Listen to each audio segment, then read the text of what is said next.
कर्म का स्वरूप भी जानना चाहिए और अकर्म का स्वरूप भी जानना चाहिए तथा निषिद्ध कर्म का स्वरूप भी जानना चाहिए, क्योंकि कर्म ही गति के गहन है। जो पुरुष कर्म से में अर्थात अहंकार रहित की हुई संपूर्ण चेष्टाओं अकर्म अर्थात वास्तव में उनका न होनापन देखे और जो पुरुष अकर्म में अर्थात ज्ञानी पुरुष द्वारा किए गए संपूर्ण क्रियाओं का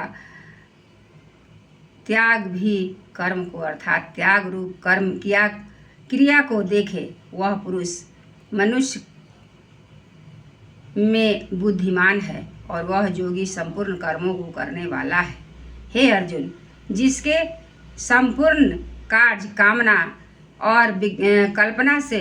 रहित है, ऐसे उस ज्ञान रूप अग्नि द्वारा भस्म हुए कर्मों वाले पुरुष को ज्ञानी जन भी पंडित कहते हैं। जो पुरुष सांसारिक आश्रय से रहित सदा परमात्मा में तृप्त है, वह कर्मों के फल और संग अर्थात कर्तव्य अभिमान को त्याग कर कर्म में अच्छी प्रकार वर्तता हुआ कुछ भी नहीं करता।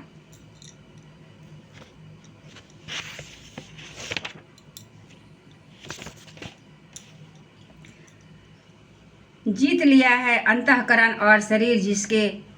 जिसने तथा त्याग दी है संपूर्ण भागों की सामग्री जिसने,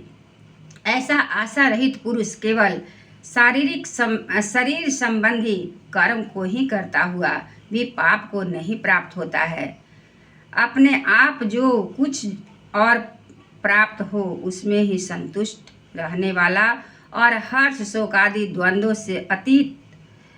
हुआ तथा मत्सरता अर्थात ईर्ष्या से रहित सिद्धि और असिद्धि से समत्व भाव रखने वाला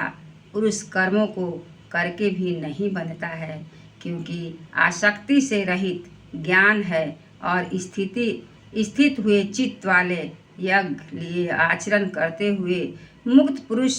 के संपूर्ण कर्म नष्ट हो जाते हैं।